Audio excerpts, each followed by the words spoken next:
Narito tayo ngayon mula po sa iba't ibang sektor ng lipunan, iba't ibang relihiyon, iba't ibang samahan at sangay ng pamahalaan upang isagawa po ang ganitong mapayapang pagkilos. Gaya po ng ating tema, pambansang rally para sa kapayapaan. Isigaw po natin ang kapayapaan! Kapayapaan! Kapayapaan!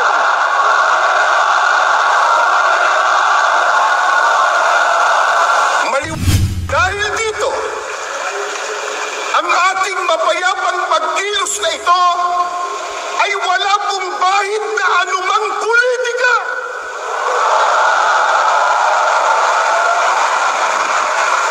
Hindi po tayo nanghihimasok sa mga pinuno ng ating bayan sa pag-ugit nila ng pamahalaan.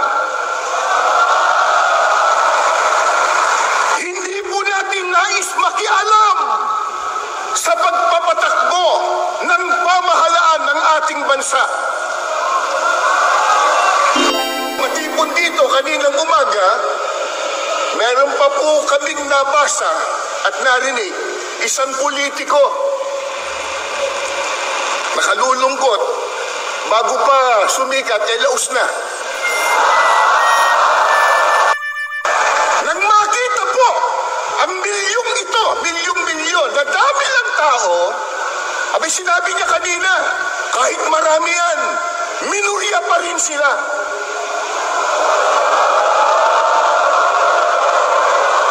Sino ba nagsabi sa kanya na tayo ang mayorya?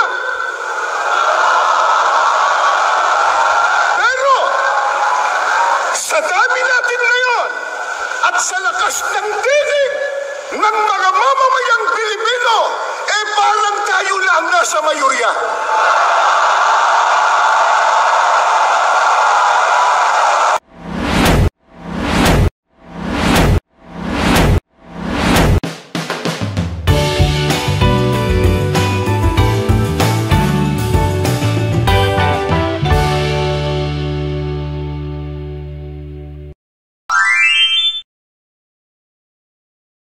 Isa pa,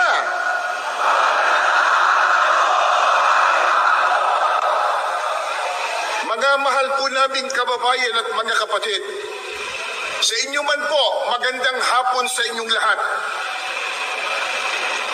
Maraming salamat po sa inyong pagdalo at pakikiisa sa isang dakila at makasaysayang aktibidad na ito. Narito tayo ngayon mula po sa iba't ibang sektor ng lipunan, iba't ibang relihiyon, iba't ibang samahan at sangay ng pamahalaan upang isagawa po ang ganitong mapayapang pagkilos.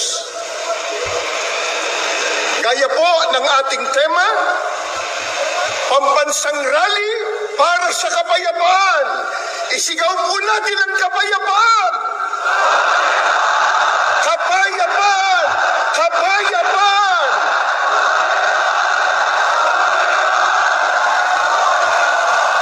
Maliwanag po sa atin na isang aral ng Diyos na nakasulat po sa Biblia na dapat tayong magpasakop sa kapangyarihan o pamahalaan ng bayan, na yan po ang katangian at sinusunod ng mga kaalib sa Iglesia ni Cristo.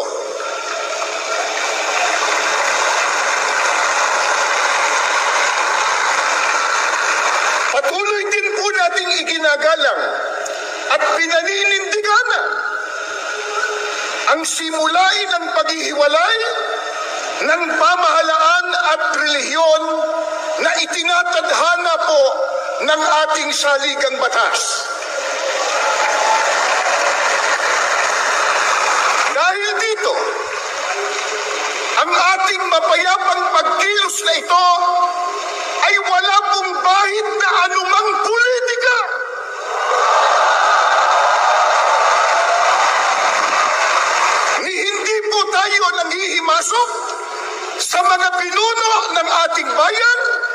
pag-ugit nila ng pamahalaan.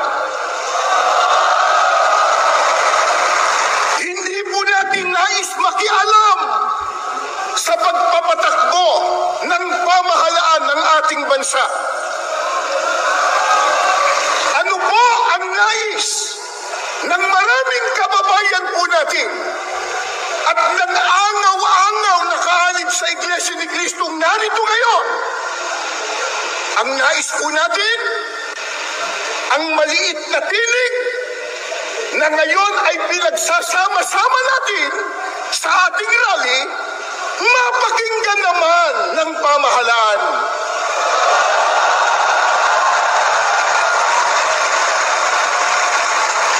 Bago tayo matipon dito kaninang umaga, meron pa po kaming nabasa at narinig isang politiko nakalulungkot bago pa sumikat, laos na.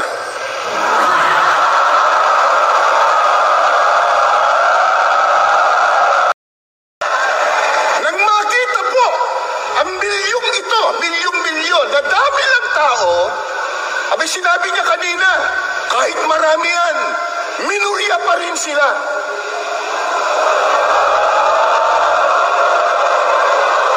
Sino ba nagsabi sa kanya na tayo ang mayorya? Pero sa dami natin ngayon at sa lakas ng tinig ng mga mamamayang Pilipino, parang tayo lang nasa mayorya.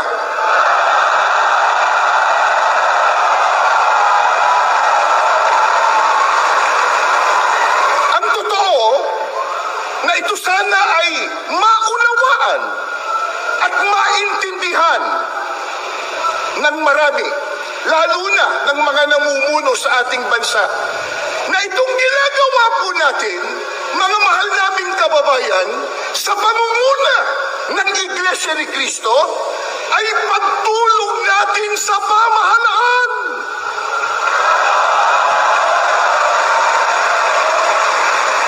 Tumutulong tayo sa kanila na kanilang makita, na kanilang madama ang tunay na damdamin ng taong bayan na naglukluk sa kanila.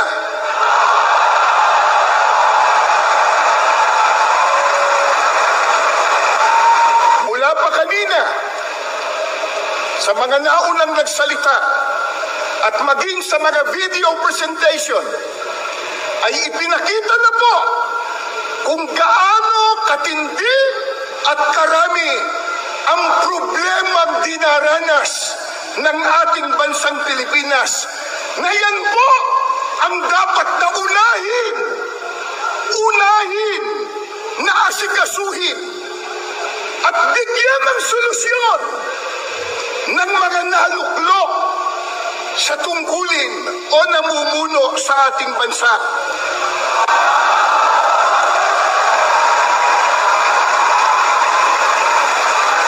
Nakalulungkot ang inuuna ng iba sa kanila, yung mga nagbubunga ng awayan, nagbubunga ng hidwaan, na alam naman nating lahat na ang ginagawa nila pamumulitika lamang. Tulad ng isinusulong nila na impeachment ng pangalawang Pangulo. Sinabi na ng ating kagalang-galang na Pangulong Ferdinand Marcos Jr. at alam na po ng marami nating kababayang Pilipino, ang totoo nating lahat. Kasi po, kahit mahihirap lang ang maraming Pilipino, manurunong naman tayong umintindi. Hindi tayo mangmang. Isigaw nyo nga, hindi mangmang! Hindi mangmang! Hindi mangmang! At lalong hindi tayo bobo.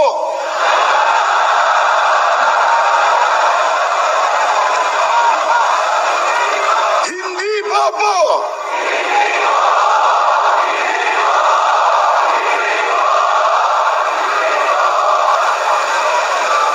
Sana marinig yan ng isang abogado. Naintindihan po natin, naunawaan po natin, na yung sinabi ng Pangulong Ferdinand Marcos Jr. ay tama. Totoo na yung isinusulong nilang impeachment laban sa pangalawang Pangulo, hindi po makatutulong. Hindi po makapag-aangat ng kalagayan ng pamumuhay ng kahit isang Pilipino. Ang tanong, yan ba naintindihan ng mga mambabatas? Naintindihan?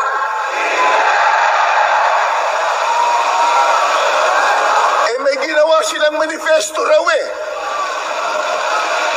na sila daw ay nagkakaisa na suportahan ang Pangulo ng ating bansa. Kaya lang, nakapagtataka, ang kanilang ginagawa, kabaliktaran. Sapagkat tahasa nilang sinasalungat, kinokontra yung sinabi ng Pangulo ng Pilipinas. Mga kaibigan, mga kababayan, at mga mahal po namin mga kapatid, hindi maikakaila, matindi na ang problemang nararanasan ng ating bansa, lalo na po sa ekonomiya.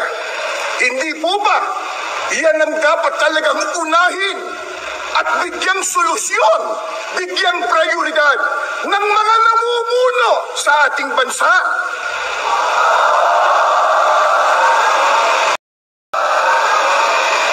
Gaya ng nabanggit natin, nakalulungkot po sapagkat hindi yan ang nakikita nating ginagawa ng iba sa kanila. Ang ginagawa ng iba ay nagpapalubha sa problema pangkabuhayan ng Pilipino. Ang magbigat pa, yung ginagawa nila, nagdudulot ng bahabahagi, nagdudulot ng kaguluhan, hidwaan at pagtatalo.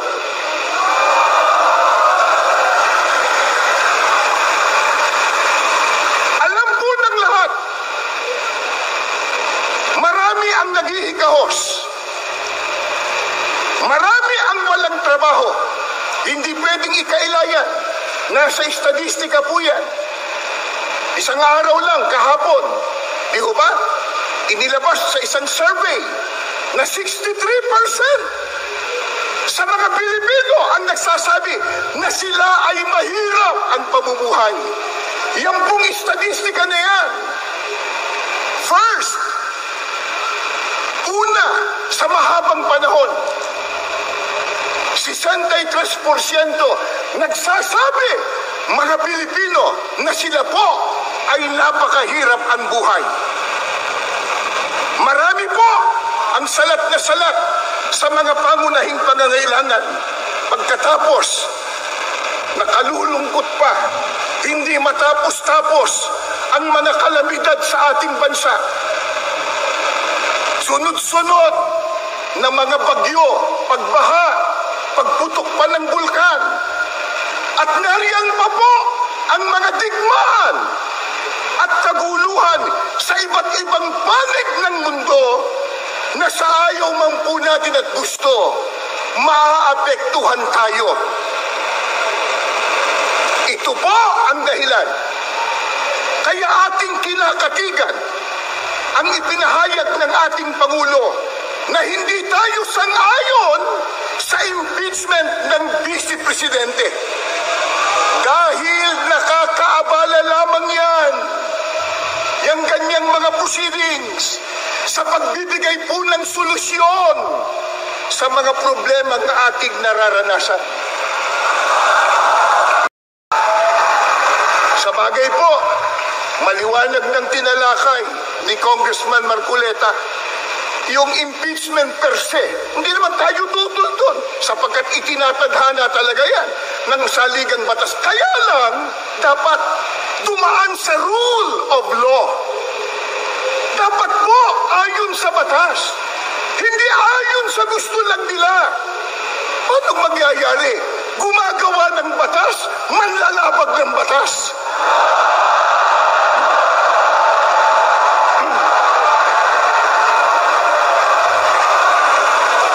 Kaya, ang ating panawagan sa mga mahal po nating leader sa ating bansa, gaya ng nakasulat sa inyong mga placards at inyo pong isinisigaw, mga kapatid at mga kababayan, unahin po natin ang tao, hindi ang kapakanan ng partido. Na bago ang sariling gusto at benepisyo. Ngayon ay 2025 na. Sa bagong taon ay unahin ang pag-unlad ng bayan, hindi ang pagbabangayan.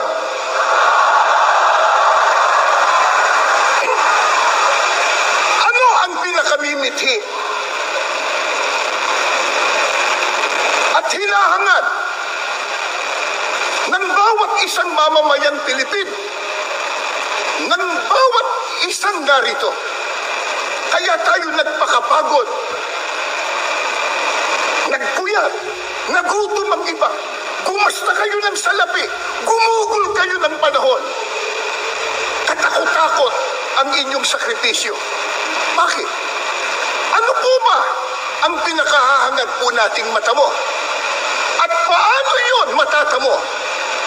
Tuturuan tayo, hindi lang politiko, kundi ng Diyos sa pamamagitan ng kanyang salita na nakasulat sa Biblia.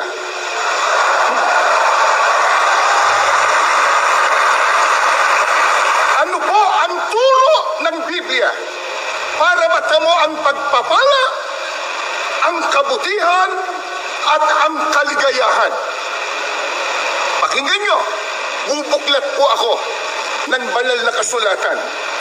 Sa aklat po ng Marawit, 133, 1 at 3. Masdan ninyo na pagkabuti at pagkaligaya sa mga magkakapatid na magsitahang magkakasama sa pagkakaisa.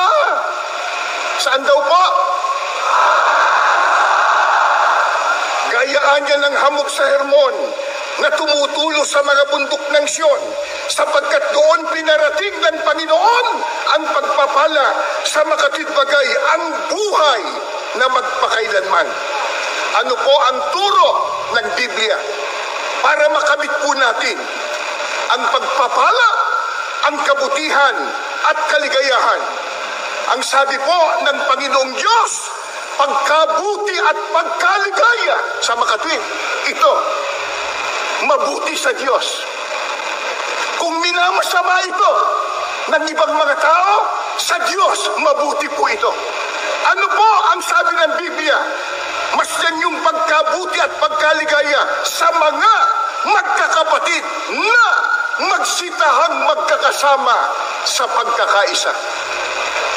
Mga kababayan at mga kapatid, ano ba itong ginagawa natin ngayon? Isigaw natin uli, pagkakaisa, pagkakaisa.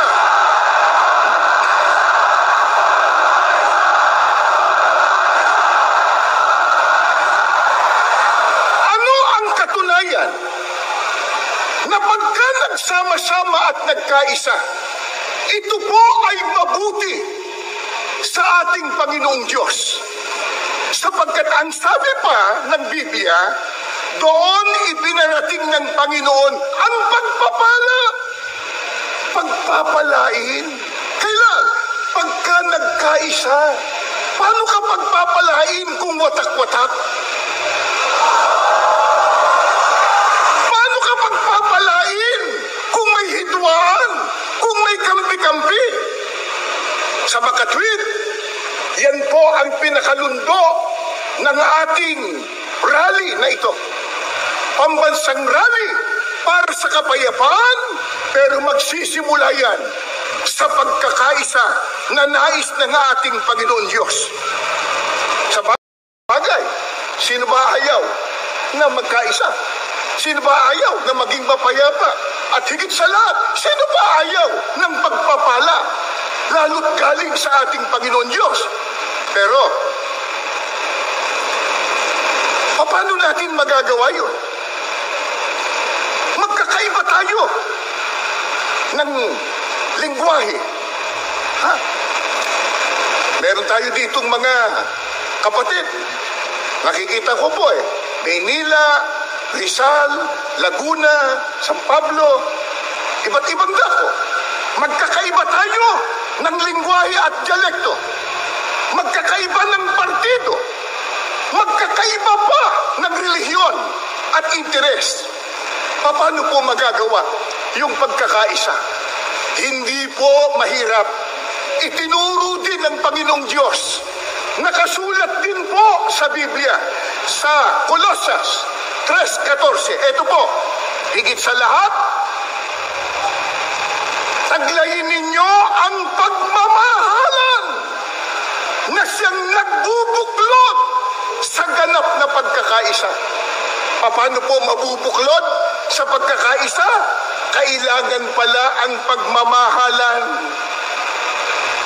Bagamat may kani-kanya tayong opinyon sa isang partikular na issue, iba't ibang kalagayan ng ating buhay o interes, pero kung udyo ng pagmamahalan sa isa't isa, lalo't pagmamahal sa ating bansa, tayong lahat mabubuklod sa pagkakaisa.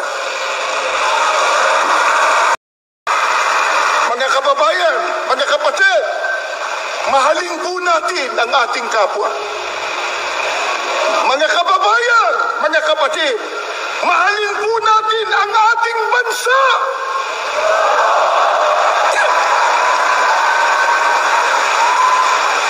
Hindi ang pera, hindi ang kapakanan pansarili. Sa makatwid, para sa ating bansa, pagyamanin po natin ang pagkakaisa, udyok ng pagmamahalan at pagmamalasakit. Mga kababayan, iisa lang po ang ating bansa, ang ating bansang Pilipinas. Walang ibang magmamalasakit dito, kundi tayo na mga Pilipino.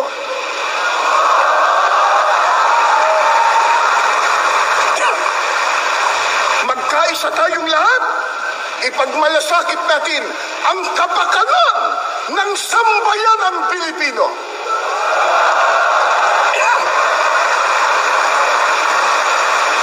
Bukod po sa kasaganaan at pagpapala na dulot ng sama-samang pagkakaisa, alam po ba nyo kung gaano pa kahalaga na tayo ay magkasama-sama sa pagkakaisa? Ito pa po ang turo ng Biblia. 2 Korinto 13, ang talata po ay 11. Sa katapos-tapusan, mga kapatid, paalam na. Magpakasakdal kayo, mga aliw kayo, mga kaisa kayo ng pag-iisip, mga buhay kayo sa kapayapaan. At ang Diyos ng pag-ibig at ng kapayapaan ay sa inyo. Gaano pa kahalaga ang sama-sama nating pagkakaisa? Ang sabi po ng Biblia, mabubuhay kayo sa kapayapaan. Mga kapatid at mga mamamayang Pilipino, ayaw po ba natin ng kapayapaan? Isigaw nga nyo kung anong gusto natin.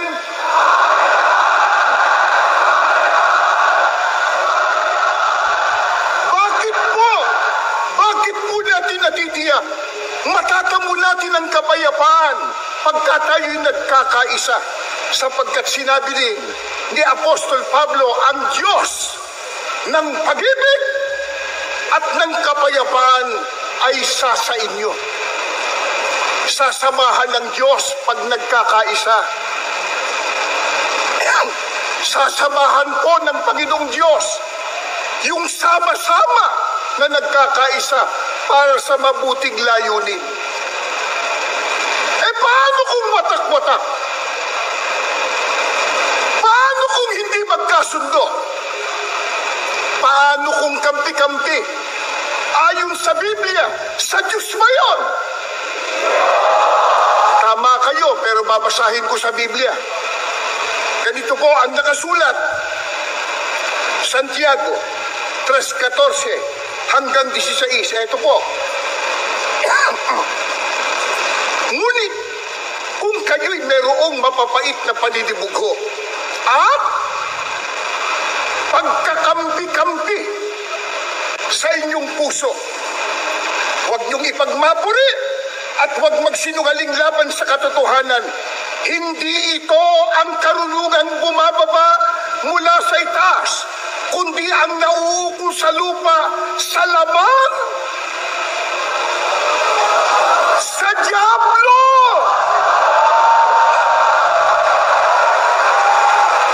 Sapagkat kung saan merong paninibugho at pagkakampi-kampi, ay doon merong kaguluhan at lahat ng gawang masama. Pagkampi-kampi, watak-watak, away ng away, hindi magkasundo. Sa Diyos ba yun? Hindi po. Ang sabi ng Biblia, huwag niyong ipagyabang yan. Huwag niyong ipagmapuri. Yang ganyan, hindi galing sa itaas. Yan ay sa lupa, sa laman, sa Diablo. Mga kababayan at mga kapatid, papayag ba tayong maging sa Diablo? Magkaisa tayo. Yung ayaw, bahala na sila kung sa Diablo nila gusto.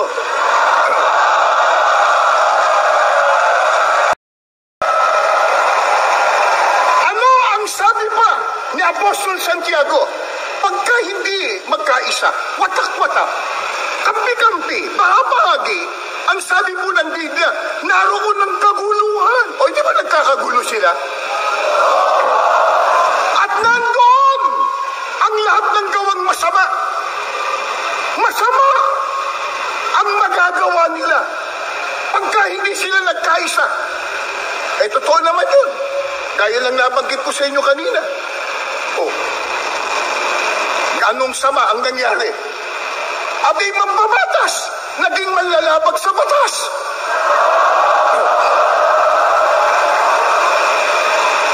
At merong sinabi ang Panginoong Kristo, pagka ang isang gobyerno o kaya isang kaharian nagkawatak-watak, hindi magkaisa, ano ending niyan?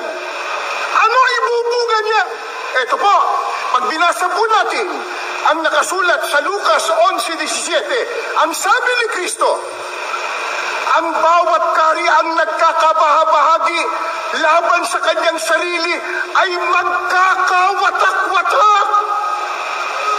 Masisira, babagsak, mga mamamayang Pilipino.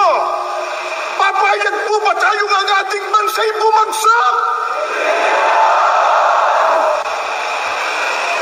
Mahalin po natin ang ating bansa. Mga mahal po natin mga kababayan at mga kapatid. Baka sabihin nyo, paano yan? Nagkaroon na ng pagkakawatak-watak. Ano gagawin natin? Nagkaroon na ng bahagi. Nagtalo-talo na nga eh. Away-away na. May pagkakataon bang malunasan na yung unity ay naging disunity? Meron pa kayang pagkakataon na yung nagkabahabahagi, naghidwaan, nagdulot ng kaguluhan, malunasan? Paano po maaayos ang sitwasyon ngayon? Biblia po ang sasagot. Nagtatanong lang tayo. Ito po ang pahayag ng banal na kasulatan. Ito po ay naganap sa panahon ng Panginoong Hesukristo sa Juan 8:3 hanggang 11. subaybayan po ninyo. At dinala sa kanya ng mga eskriba at ng mga parisiyo ang isang babaeng nahuli sa pangangalo niya. Yung mga eskriba po at parisiyo, yung mga taong pantas sa kautusan ni Moises sa batas. Hindi ko naman sinabing mambabatas. Kundi ang sabi sa kasaysayan na yung mga scribes at mga parisiyo, mga pantas sa kautusan at batas sa panahon ni Moises. Itutuloy ko po. Isang babaeng nahuli sa pangangalo niya at nang mailagay siya sa gitna, sinabi nila sa kanya, "Guro, nahuli ang babaeng ito sa kasalukuyan ng pangangalo niya." Ito sabi ng mga eskriba at parisiyo, tinanong si Kristo, ano ba ang kanilang igini? Ito po, sa kautusan nga ay ipinag-utos sa amin ni Moises na batuhin ang mga ganyan. Batas daw po noon sa panahon ni Moises. Yung nahuli sa akto ng pangangalo niya, convicted ang parusa, batuhin.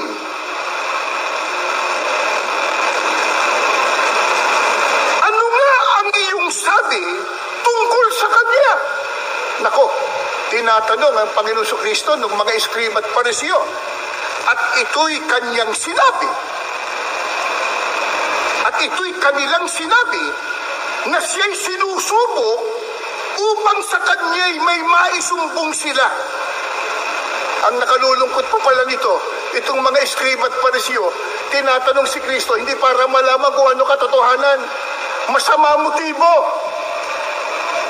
Tinutukso si Kristo para makakuha ng pwedeng ipangsumbong sa kanya.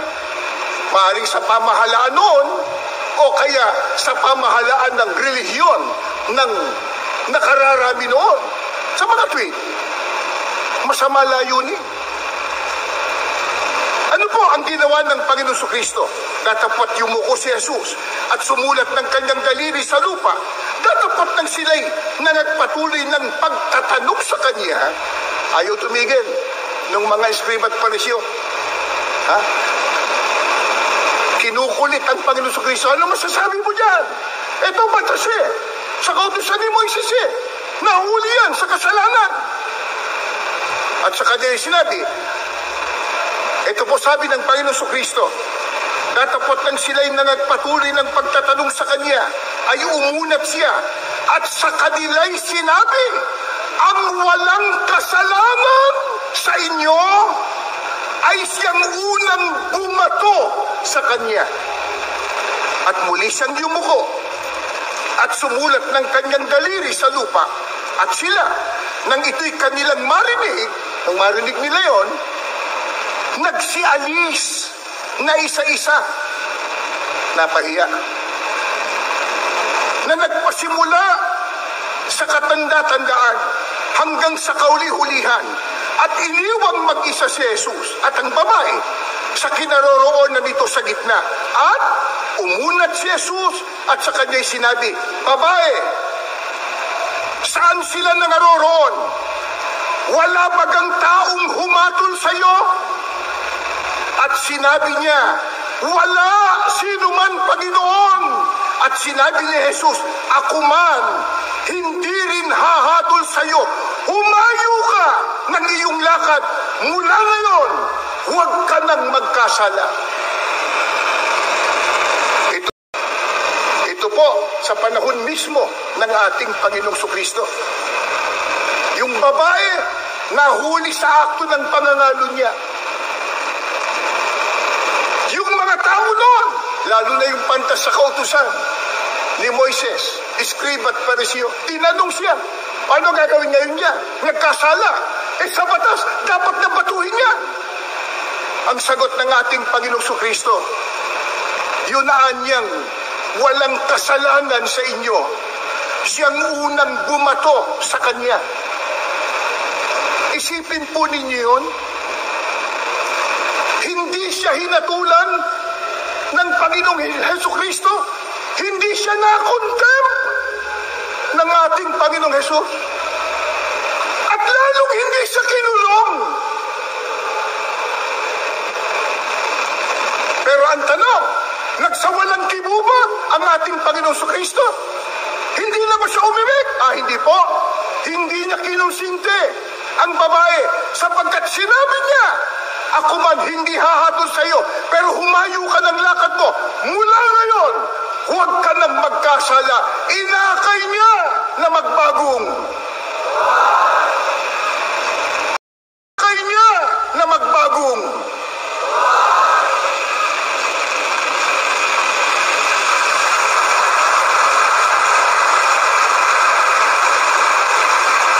Ano po ang ipinakikita at binibigyang diin sa nangyaring ito?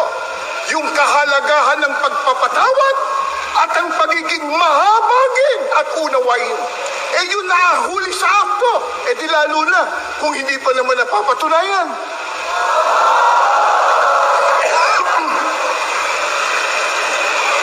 Mga mahal po naming kaibigan, mga kababayan, at higit sa lahat mga kapatid, sa buong kapuluang Pilipinas, ang marami po'y nagtitipon-tipon-di sa iba't ibang dako sa mga rehiyon at mga lalawigan. Nasabi ko na po sa inyo kanina, alam po namin at alam ninyo kung gaano ang puhunan ninyo sa dakila at makasaysayang rally ito. Marami sa inyo na hindi na nakatulog kagabi.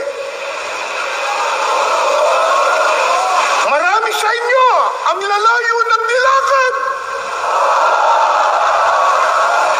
Marami sa inyo na puyat, na gutom.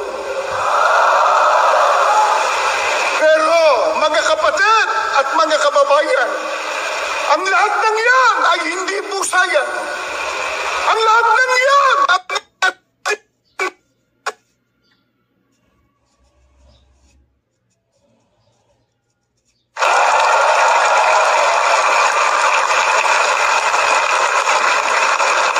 sapagkat ang ating sinusunod na ito na pagkakaisa at sama-sama ay ayon sa kalooban ng Diyos na inudyok sa nagpamahalang pangkalahatan kapatid na Eduardo Manalo. Mga kapatid, tilig na ito, lahat ng hirap natin, lahat ng sakripisyo, alay natin sa Diyos at sa ating Panginoong Hesus. Maraming salamat po. Magandang hapon po sa inyong lahat. Tumayo